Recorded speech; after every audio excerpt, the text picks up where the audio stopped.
Oreke Lewa Maggie, CEO, Eminence, Beauty Concept Empire, YouTube, Instagram, Facebook, TikToks, Eminence Beauty Concepts. Maggie ló ṣọjọ́ ìbí o. Ẹ kí mọ mi sẹ́rẹ̀ mi o. AKA Stability King of Queens, multi-talented beauty with brain. Chairman of quality over quantity.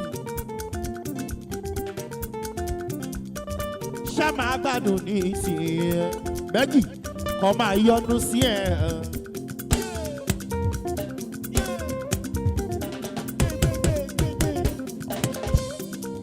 Ọmọ Chief Dr. Emmy ẹ̀ka ìsìnà ṣáma gbádùn ní ìsìyẹn.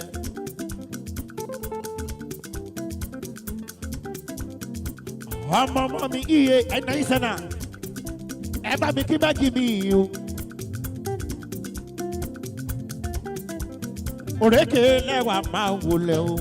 Maggie kò máa yọnu sí ẹ̀. Maggie ẹni bá yọnu sí ẹ ó ṣíwájú.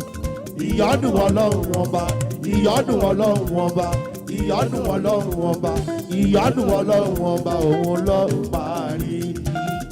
Maggie